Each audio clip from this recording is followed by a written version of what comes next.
الحمد لله نحمده ونستعينه ونستغفره ونعوذ بالله من شرور أنفسنا ومن سيئات أعمالنا من يهده الله فلا مضل له ومن يضلله فلا هادي له وأشهد أن لا إله إلا الله وحده لا شريك له وأشهد أن محمدا عبده ورسوله أما بعد فإن خير الحديث كتاب الله وخير الهدي هدي محمد صلى الله عليه وسلم وشر الأمور محدثاتها وكل محدثة بدعة وكل بدعة ضلالة وكل ضلالة في النار. أعوذ بالله من الشيطان الرجيم. بسم الله الرحمن الرحيم. والذين هم لفروجهم حافظين إلا على أزواجهم أو ما ملكت أيمانهم فإنهم غير ملومين فمن ابتغى وراء ذلك فأولئك هم العادون. رب اشرح لي صدري ويسر لي أمري واحلل عقدة من لساني يفقهوا قولي رب زدني علما اللهم رب زدنی علما آمین. تمام قسم کی تعریف و توصیف کبریائی و بزرگی اس اللہ رب العالمین کے لیے جو ہمارا خالق و مالک ہے، مربی و پالنہار ہے. درود و سلام ہو تمام نبیوں پر، تمام رسولوں پر، بالخصوص آخری نبی جناب محمد رسول اللہ صلی اللہ علیہ وسلم پر. اللہم صلی وسلم وبارک علیہ. حاضرین جمعہ، پچھلے خطبہ جمعہ کے اندر مومنوں کی چند صفات آپ کے سامنے بیان کی گئی تھی. 2-3 صفات رہ گئی تھی. انشاءاللہ آج کے اس خطبہ جمعہ کے اندر ان صفات کو آپ کے سامنے بیان کروں گا. اللہ رب العالمین سے دعا کرتے ہیں کہ الہ العالمین جو بھی باتیں بیان کی جائیں ان باتوں کو غور سے سننے، سمجھنے اور اس کے مطابق عمل کرنے کی توفیق عطا فرمائے. آمین. اللہ تبارک و تعالیٰ نے 18ویں پارے کے سورہ مومنون پہلے صفحے کے اندر اور شروعات کی 8-9 آیتوں کے اندر اللہ رب العالمین نے مومنوں کا ذکر کیا. کامیاب جو جنتی مومن ہیں، جو جنتی لوگ ہیں، اللہ رب العالمین نے ان کی صفت اللہ نے بیان کی. پہلی صفت جو نماز میں خشوع خضوع رکھتے ہوں گے. دوسری صفت جو لغو اور بیہودہ چیزوں سے دور رہتے ہوں گے. تیسری صفت جو اپنے مال کی پوری مکمل زکوٰۃ ادا کرتے ہوں گے. چوتھی صفت کی طرف چلیے. اللہ تبارک و تعالیٰ نے چوتھی صفت بیان کرتے ہوئے ارشاد فرمایا والذین هم لفروجهم حافظون. مومن کی، جنتیوں کی جہاں بہت ساری صفتیں ہیں، ان میں سے ایک صفت یہ بھی ہے کہ جو حقیقی مومن ہیں، جو کامیاب مومن ہیں، وہ اپنے شرمگاہ کی حفاظت کرتے ہیں. اپنی شرمگاہ کا استعمال ناجائز طریقے سے نہیں کرتے ہیں، ناجائز جگہوں پر نہیں کرتے ہیں. الا علی ازواجہم او ما ملکت ایمانہم فانہم غیر ملومین. وہ اپنی شرمگاہ کا استعمال اپنی بیویوں کے ساتھ، اپنی لوڈیوں کے ساتھ کرتے ہیں جس پر کوئی ملامت نہیں، بلکہ ملامت تو ان لوگوں کے اوپر ہے جو اپنی بیویوں اور لوڈیوں کو چھوڑ کر کے دوسروں کے ساتھ اپنی شرمگاہ کا ناجائز طریقے سے استعمال کرتے ہیں. اور یہی وہ لوگ ہیں جو حد سے تجاوز کرنے والے ہیں. جو اللہ رب العالمین نے باؤنڈری رکھی، جو حد اللہ رب العالمین نے متعین کیا کہ تمہاری شرمگاہ کا استعمال کہاں کرنا ہے، تو اللہ رب العالمین نے جو تعلیم دی، اب اس کو چھوڑ کر کے جو دوسرا راستہ اختیار کرتا ہے فَمَنِ ابْتَغَىٰ وَرَاءَ ذَٰلِكَ فَأُولَٰئِكَ هُمُ الْعَادُونَ. تو اللہ کہتا ہے یہی لوگ حد سے تجاوز کرنے والے ہیں، یہی لوگ اللہ کی نافرمانی کرنے والے ہیں، یہی لوگ حد سے آگے بڑھنے والے ہیں. تو اللہ تبارک و تعالیٰ نے اس آیت کریمہ کے اندر مومنوں کی یہ صفت بیان کی ہے کہ جو حقیقی مومن ہوتا ہے، جو سچا مومن ہوتا ہے، جو جنتی مومن ہوتا ہے، اس کی یہ صفت ہے کہ وہ اپنی شرمگاہ کی حفاظت کرتا ہے. اور شرمگاہ کی حفاظت کرنا اللہ کے نبی صلی اللہ علیہ وسلم کی حدیث کے مطابق آپ صلی اللہ علیہ وسلم نے صحابہ کرام بیٹھے ہوئے ہیں، آپ صلی اللہ علیہ وسلم نے ارشاد فرمایا کہ تم لوگ مجھے 2 چیزوں کی ضمانت دے دو، میں تمہیں جنت کی ضمانت دیتا ہوں. یعنی 2 چیزوں کا تم وعدہ کر لو اور ضمانت دے دو. تو میں تمہیں جنت کی ضمانت دیتا ہوں۔ صحابہ کرام نے کہا اے اللہ کے رسول صلی اللہ علیہ وسلم وہ کون سی دو چیزیں ہیں، کس کی ہم ضمانت دیں آپ کو؟ تو اللہ کے نبی صلی اللہ علیہ وسلم نے ارشاد فرمایا کہ اے میرے صحابیوں، دو چیزوں میں پہلی زبان اور دوسری شرمگاہ کی حفاظت کی ذمہ داری تم مجھے دو، ان دو چیزوں کی تم مجھے ذمہ داری دے دو، میں جنت کی ذمہ داری لیتا ہوں، میں جنت کی ضمانت دیتا ہوں کہ اگر تم لوگ اپنی زبان کی حفاظت کرو گے، اس کی ذمہ داری لو گے کہ تم اپنی زبان کا اچھی طریقے سے استعمال کرو گے، اپنی زبان سے گندے الفاظ نہیں ادا کرو گے، اپنی زبان سے غیبت و چغلی نہیں کرو گے، اپنی زبان سے ایک دوسرے کی برائی نہیں کرو گے، اپنی زبان سے ایک دوسرے کو گالی گلوچ نہیں کرو گے، اپنی زبان کی مکمل طریقے سے حفاظت کرو گے، اور اسی طریقے سے اپنی شرمگاہ کی اچھی طریقے سے حفاظت کرو گے۔ جو جائز طریقہ ہے، جو اسلامی طریقہ ہے نکاح کا، اس طریقے سے اگر تم استعمال کرو گے تو ٹھیک ہے، لیکن اگر اس کے خلاف استعمال کرو گے تو پھر تمہارے لیے عذاب ہے، سزا ہے۔ لیکن اگر اسلامی طریقے سے شرمگاہ کی حفاظت کرتے ہو اور زبان کی حفاظت کرتے ہو تو میں تمہیں جنت کی ضمانت دیتا ہوں۔ تو غور کیجئے کہ شرمگاہ کی حفاظت کرنا، اللہ کے نبی کہتے ہیں میں تمہیں جنت کی ضمانت دیتا ہوں۔ تو ایک مومن کی یہ صفت ہوتی ہے، جو سچا مومن ہوتا ہے، جو جنتی مومن ہوتا ہے، وہ اپنی شرمگاہ کی حفاظت کرتا ہے۔ اور آگے چلیے، اس کے بعد اللہ تبارک و تعالی ارشاد فرماتا ہے والذین هم لاماناتهم وعهدهم راعون، حقیقی مومن، جنتی مومن ہوتا ہے جو امانت اور وعدے کی حفاظت کرتا ہے۔ جب اس کے پاس کوئی امانت رکھی جاتی ہے تو امانت میں خیانت نہیں کرتا ہے۔ اگر کسی کا پیسہ، کسی کا کوئی ساز و سامان، کوئی بھی چیز اگر ایک مومن بندہ جو ہوتا ہے اس کے پاس جب رکھا جاتا ہے کہ بھائی یہ سامان رکھو، مجھے جب ضرورت ہوگی میں تم سے لے لوں گا، جو حقیقی مومن ہوتا ہے، جو سچا مومن ہوتا ہے، اس کی یہ صفت ہوتی ہے کہ اس امانت کو سنبھال کر کے رکھتا ہے، اچھی طریقے سے رکھتا ہے اور اس میں انٹرفیئر نہیں کرتا ہے، کوئی سامان اپنے اوپر استعمال نہیں کرتا ہے، پیسہ ہے اس کو اپنے اوپر استعمال نہیں کرتا ہے کہ چلو جب مانگے گا پھر ہم اس کو دوسرا پیسہ دے دیں گے۔ نہیں، امانت دار جو ہوتا ہے، جو سچا مومن ہوتا ہے، وہ امانت میں پورا اترتا ہے اور امانت میں ذرہ برابر بھی کسی قسم کی لاپرواہی نہیں کرتا ہے۔ جس کا جو سامان ہے بالکل اسی طریقے سے مینوان جب وہ ثواب مانگتا ہے، مانگنے کے لیے آتا ہے، لینے کے لیے آتا ہے تو اس کو وہی اٹھا کر کے اس کو دے دیتا ہے۔ تو اللہ رب العالمین نے بیان کیا کہ مومن کی یہ صفت ہے کہ وہ امانت میں خیانت نہیں کرتے ہیں، وہ امانت دار ہوتے ہیں، اور ایک مومن بندہ جب وعدہ کرتا ہے تو وعدہ خلافی نہیں کرتا ہے، وعدہ خلافی نہیں کرتا ہے۔ ایک مومن بندہ ہوتا ہے اگر کسی سے کوئی وعدہ کر لیتا ہے کہ فلاں موقع پر ہم تمہیں یہ چیز دے دیں گے یا تمہارا یہ کام کر دیں گے یا فلاں جگہ تم آؤ ہم وہاں پہ تم سے ملاقات کریں گے، تو ایک مومن جو ہوتا ہے جب کسی سے وعدہ کرتا ہے تو وعدہ خلافی نہیں کرتا ہے۔ ہم اپنے گریبانوں میں جھانک کر کے دیکھیں کہ کیا امانت داری ہمارے اندر پائی جاتی ہے، ایمانداری ہمارے اندر پائی جاتی ہے، کیا ہم وعدہ پرور ہیں، کیا ہم وعدہ کرنے کے بعد وعدے کے اوپر پورا اترتے ہیں؟ اگر ہم اپنے گریبانوں میں جھانک کر کے دیکھیں تو ہم اس کے الٹا نظر آتے ہیں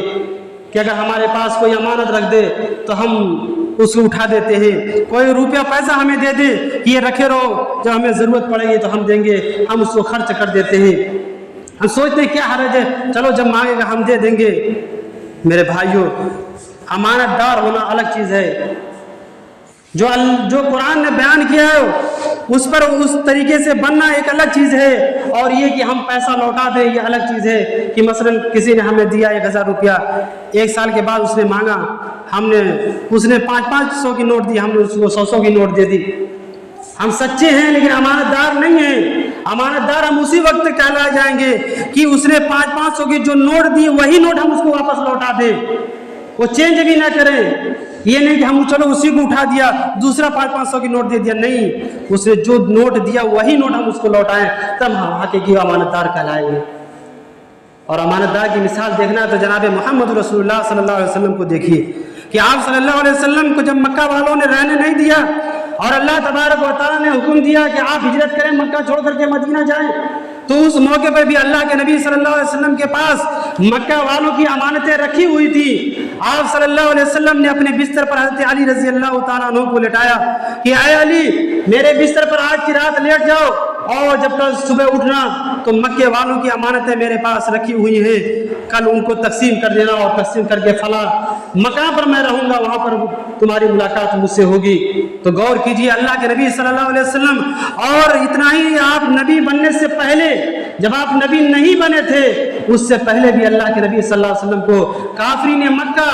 جو نبی بننے کے بعد آپ کو جھٹلایا کرتے تھے، وہ کافرین مکہ بھی آپ صلی اللہ علیہ وسلم کو نبی بننے سے پہلے امین و صادق کہا کرتے تھے، امین و صادق کہا کرتے تھے۔ آپ کو آتا ہوا دیکھتے تو کہتے امین آ گئے، صادق آ گئے۔ کیوں؟ اس لیے کہ وہ اپنی امانتیں نبی اکرم صلی اللہ علیہ وسلم کے پاس رکھا کرتے تھے، اور جب انہیں ضرورت پڑتی اللہ کے نبی صلی اللہ علیہ وسلم سے اپنا رکھا ہوا مال مانگتے، آپ ان کو وہی سامان ان کو ہو بہو لوٹا دیتے تھے۔ یہ کافرین مکہ بھی امانت دار مانا کرتے تھے، اور یہی وجہ ہے کہ جب آپ نے نبوت کا اعلان کیا تو مکے کے کافروں نے آپس میں میٹنگ کی، اور اس میں یہ ہوا کہ ان کو کچھ کہا جائے تو کسی نے کہا کہ ان کو پاگل کہا جائے، کسی نے کہا جادوگر کہا جائے، کسی نے کچھ کہا، کسی نے کچھ کہا، لیکن ہار کر کے کافرین مکہ بھی یہ کہا کرتے تھے کہ ہم نے محمد رسول اللہ کو کبھی جھوٹ بولتے ہوئے نہیں پایا ہے، کبھی امانتوں میں خیانت کرتے ہوئے نہیں پایا ہے، کبھی ہم نے وعدہ خلافی کرتے ہوئے نہیں دیکھا ہے، کبھی کسی کو برا بھلا کہتے ہوئے نہیں دیکھا ہے، تو ہم کیسے ان کے اوپر کوئی الزام لگائیں؟ تو اس طریقے سے کافرین مکہ بھی محمد رسول اللہ صلی اللہ علیہ وسلم کی امانت داری کا اعتراف کیا کرتے تھے۔ تو میرے بھائیوں، ایک مومن کی صفت اللہ رب العالمین نے بیان کی ہے کہ جو مومن حقیقی ہوتا ہے، جو جنتی مومن ہوتا ہے، اس کی یہ صفت ہوتی ہے کہ وہ امانت میں خیانت نہیں کرتا ہے، وہ امانت دار ہوتا ہے، اور وعدہ کرتا ہے تو وعدے کی خلاف ورزی نہیں کرتا ہے۔ اللہ کے نبی صلی اللہ علیہ وسلم جا رہے تھے، ایک شخص ملا، آپ صلی اللہ علیہ وسلم سے اس نے ملاقات کی، اور پھر وہ جانے لگا، کہہ رہا اللہ کے نبی صلی اللہ علیہ وسلم یہیں آپ رکیے، میں ابھی آتا ہوں۔ آپ صلی اللہ علیہ وسلم وہیں کھڑے رہ گئے، آپ نے کئی ٹائم کی نماز آپ نے وہیں پڑھی، اور وہ آدمی گھر جاتا ہے اور بھول جاتا ہے کہ میں نے آپ صلی اللہ علیہ وسلم سے کچھ کہا تھا۔ اس کو کافی سمے کے بعد، کئی گھنٹے کے بعد اس کو یاد آتا ہے، پھر بھاگا ہوا آتا ہے تو کیا دیکھتا ہے کہ اللہ کے نبی صلی اللہ علیہ وسلم وہیں پر کھڑے موجود ہے۔ وہ کہتا ہے اللہ کے نبی صلی اللہ علیہ وسلم مجھ سے غلطی ہو گئی، میں گھر گیا، بیوی بچوں میں بھول گیا کہ میں آپ سے کیا کہہ کر کے آیا ہوں، اللہ کے نبی مجھے معاف کر دیجئے۔ تو اللہ کے نبی نے کہا، میرے بندے، اے میرے بھائی، تم بھول گئے تھے لیکن محمد اپنا وعدہ نہیں بھولا تھا۔ میں نے کہا تھا کہ جب تو آئے گا مجھے یہی کھڑا ہوا پائے گا، میں اپنے وعدے کے مطابق میں یہی کھڑا ہوا تھا۔ تو غور کیجئے، یہ اللہ کے نبی صلی اللہ علیہ وسلم کے اخلاق تھے کہ آپ صلی اللہ علیہ وسلم امانت دار بھی تھے، اور جب کسی سے وعدہ کرتے تھے تو وعدہ خلافی بھی نہیں کرتے تھے۔ تو یہ ایک مومن کی، ایک ایمان والے کی، ایک جنتی کی یہ صفت ہوتی ہے کہ اللہ نے کہا کہ والذین ہم لاماناتہم وعہدہم راعون، کہ وہ امانت اور وعدے کی حفاظت کرتے ہیں۔ اور آخری چیز والذین ہم علی صلواتہم یحافظون، اور حقیقی مومن، جنتی مومن وہ ہیں جو اپنے نمازوں کی حفاظت کرتے ہیں۔ غور کیجئے، جب آپ اس سورت کو پڑھیں گے، سورہ مومنون کو 18ویں پارے کو، تو دوسری آیت کے اندر قد افلح المومنون الذین هم فی صلاتہم خاشعون، اللہ رب العالمین نے پہلی آیت کے اندر بھی نماز کا ذکر کیا اور آخری آیت میں بھی ذکر کیا۔ پہلی آیت کے اندر اللہ رب العالمین نے کہا کہ مومن کی ایک صفت یہ ہے کہ وہ اپنے نمازوں کے اندر خضوع برتتے ہیں، یعنی نماز کو اچھی طریقے سے پڑھتے ہیں، اخلاص کے ساتھ پڑھتے ہیں، اللہ کو راضی کرنے کے لیے پڑھتے ہیں، لوگوں کو دکھانے کے لیے نہیں، ریاکاری کے لیے نہیں پڑھتے ہیں۔ اور آخری آیت کے اندر اللہ نے کہا کہ مومن کی ایک صفت یہ ہے کہ والذین هم علی صلواتہم یحافظون، وہ اپنے نمازوں کی حفاظت کرتے ہیں۔ غور کیجیے، ایک طرف خضوع کے ساتھ پڑھتے ہیں، دوسری طرف اللہ ایمان والوں کی صفت بیان کر رہا ہے کہ ایمان والے وہ ہیں کہ جو اپنی نمازوں کی حفاظت کرتے ہیں۔ کس طریقے سے نمازوں کی حفاظت کیا ہے؟ ایک مومن بندہ جو ہوتا ہے، نیک انسان جو ہوتا ہے، جنتی انسان جو ہوتا ہے، وہ ایک نماز پڑھتا ہے، فجر کی نماز پڑھتا ہے، اور فجر کے بعد سے ظہر تک اپنے آپ کو پوری کوشش کرتا ہے گناہوں سے بچانے کی۔ کیوں؟ اس لیے کہ اسے معلوم ہے کہ ہماری نماز کی حفاظت اسی وقت ہوگی جب ہم اپنے آپ کو برائیوں سے بچائیں گے، جب ہم اپنے آپ کو گناہوں سے بچائیں گے، جب ہم اپنے آپ کو غیبت و چغلی سے بچائیں گے، جب ہم اپنے دل کے اندر اپنے مسلمان بھائیوں کے لیے الفت و محبت رکھیں گے، جب بھائی چارہ رکھیں گے۔ ایک مومن جو بندہ ہوتا ہے وہ جانتا ہے کہ اگر اس طریقے سے ہم عمل کریں گے تو ہماری نماز کی حفاظت ہوگی، ہماری نماز بیکار نہیں ہوگی، برباد نہیں ہوگی۔ لیکن اگر ہم نماز پڑھیں گے پھر اس کے بعد دن بھر گناہ کے کام کریں گے تو یہ نماز کی حفاظت نہیں ہوگی، بلکہ یہ نماز ہماری برباد ہو جائے گی، نماز کی جو نیکیاں ہماری ختم ہو جائیں گی، یہ برائیاں یہ گناہیں ہماری نماز کو ختم کر دیں گی۔ تو ایک مومن جو ہوتا ہے وہ اپنی نماز کی حفاظت کرتا ہے، نماز پڑھتا ہے، ظہر تک کوشش کرتا ہے کہ گناہ نہ کرے، پھر ظہر کا وقت ہوتا ہے ظہر کی نماز پڑھتا ہے، پھر اس کے بعد اپنے آپ کو گناہوں سے بچانے کی کوشش کرتا ہے۔ اگر غلطی سے ایک دو گناہ ہو جاتے ہیں تو فوراً اپنے گناہوں پر شرمندہ ہوتا ہے، افسوس کرتا ہے، اور پھر اللہ کی بارگاہ میں حاضر ہوتا ہے، نفلی نمازوں کا اہتمام کرتا ہے، اللہ سے اپنے گناہوں کی معافی مانگتا ہے کہ اللہ ہم نے نمازیں پڑھی ہیں، ہم سے پھر گناہ ہو گئے، ہم تیرے بندے ہیں، اور بندے کی فطرت میں ہے گناہ کرنا۔ اللہ کے نبی کی حدیث بھی ہے کہ کل بنی آدم خطاؤن وخیر الخطائین التوابون، کہ پوری بنی آدم گناہگار ہے، خطا کار ہے، ہر انسان سے گناہ ہونا یہ ضروری ہے، لیکن سب سے گناہگاروں میں سب سے بہتر وہ لوگ ہیں جو گناہ کرنے کے بعد توبہ کر لیتے ہیں۔ تو ایک مومن بندہ ہوتا ہے، گناہ ہو جاتے ہیں، غلطیاں ہو جاتی ہیں تو فوراً اللہ سے اپنے گناہوں کی معافی مانگتا ہے، توبہ کرتا ہے، استغفار کرتا ہے، دعائیں پڑھتا ہے، استغفر اللہ ربی من کل ذنب واتوب الیہ، اس طریقے سے توبہ استغفار کرتا ہے، اللہ سے اپنے گناہوں کی معافی مانگتا ہے کہ اللہ پروردگار ہم سے یہ گناہ ہو گیا ہے، ہم سے یہ غلطی ہو گئی ہے، اے اللہ ہم تیرے ہی بندے ہیں، اے اللہ تجھ سے ہم معافی نہیں مانگیں گے تو کس سے مانگیں گے؟ پھر وہ سچے دل سے اللہ سے معافی مانگتا ہے، توبہ کرتا ہے تو اللہ اس کو معاف کر دیتا ہے، اس کی نمازوں کی حفاظت ہو جاتی ہے، اس کی نمازوں کی حفاظت ہو جاتی ہے۔ تو ایک مومن کی صفت ہے، مومن کی پہچان ہے کہ وہ اپنے نماز کی حفاظت کرتے ہیں۔ ہم اور آپ اپنی نمازوں کا جائزہ لیں کہ کیا ہم اپنی نمازوں کی حفاظت کرتے ہیں کہ نہیں کرتے ہیں۔ اگر ایک ٹائم کی نماز پڑھتے ہیں پھر اس کے بعد برائیاں ہی برائیاں کرتے رہتے ہیں، دوسری ٹائم کا پتہ ہی نہیں، نماز نہیں پڑھنا، اگر اس طریقے سے ہمارا حال ہے تو یاد رکھیے جو ایک ٹائم کی بھی نماز پڑھ رہے ہیں اس نماز کا بھی ہمیں کوئی فائدہ نہیں ملے گا، وہ نماز یہ گناہیں برباد کر دیں گی، ساری نیکیاں برباد ہو جائیں گی۔ اس لیے ہمیں چاہیے کہ ہم اپنی نمازوں کی حفاظت کریں۔ تو یہ جو اوصاف بیان کیے اللہ رب العالمین نے قرآن مجید کے اندر، اگر ان اوصاف کو ہم اپنے اندر پیدا کر لیں تو فائدہ کیا ہوگا؟ آگے اللہ رب العالمین فرماتا ہے اولئک هم الوارثون حقا، یہی حقیقی وارث ہیں، یہی حقیقی وارث ہیں کس چیز کے؟ الذین یرثون الفردوس، یہ لوگ جنت الفردوس کے وارث ہیں۔ کون؟ جن کے اندر یہ صفتیں پائی جاتی ہیں، جو نمازوں کے اندر خضوع برتتے ہیں، جو لغو بیہودہ چیزوں سے اپنے آپ کو دور رکھتے ہیں، جو زکوٰۃ ادا کرتے ہیں، جو اپنی شرمگاہ کا اچھی طریقے سے استعمال کرتے ہیں، جو امانت اور وعدے کی حفاظت کرتے ہیں، جو اپنی نماز کی حفاظت کرتے ہیں، ان صفتوں کو اپنے اندر پیدا کرنے والوں کے بارے میں اللہ نے کہا کہ یہ حقیقی وارث ہیں اور یہ جنت الفردوس کے وارث ہیں، ہم فیہا خالدون، کبھی اس سے نکالے نہیں جائیں گے، یہ ہمیشہ جنت کے اندر رہیں گے۔ تو میرے بھائیوں یہ صفتیں ضرورت ہے کہ ہم اپنے اندر پیدا کریں، یہ نہیں کہ ہم صرف سنیں، ایک کان سے سنیں دوسرے سے اڑا دیں، نہیں میرے بھائیوں، یہ زندگی بہت مختصر ہے، جب تک سانسیں چل رہی ہم زندہ ہیں، جہاں سانسیں رکی ہمارا کام ختم ہو گیا، دنیا سے ہم ختم ہو گئے، اب جو کیے ہم نے کیا وہی نیکیاں ہمارے کام آئیں گی۔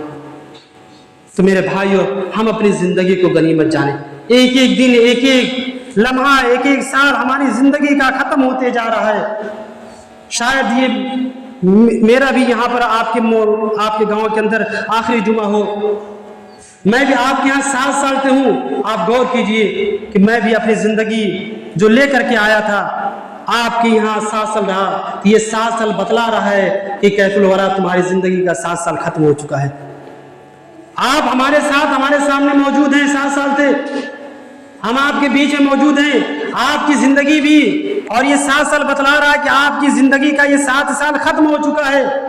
ہم اور آپ اپنی موت کے قریب ہوتے جا رہے ہیں، اپنی قبر کے قریب ہوتے جا رہے ہیں۔ اگر ہمارے پاس اچھے اعمال ہیں تو ہم گویا جنت کے قریب ہو رہے ہیں، اگر ہمارے پاس اچھے اعمال نہیں ہیں تو ہم جہنم کے قریب ہوتے جا رہے ہیں، گویا ہم اپنی زندگی کا یہ 7 سال ختم کر چکے ہیں، اب کب ہمیں موت آ جائے ہمیں نہیں معلوم ہے۔ تو میرے بھائیوں ہم اپنی اس زندگی کو غنیمت جانیں اور اس زندگی کو ہم اللہ کی عبادت میں گزاریں اور کوشش کریں، کیونکہ جب تک انسان کوشش نہیں کرتا اپنے آپ کو بدلنے کی، اللہ رب العالمین بھی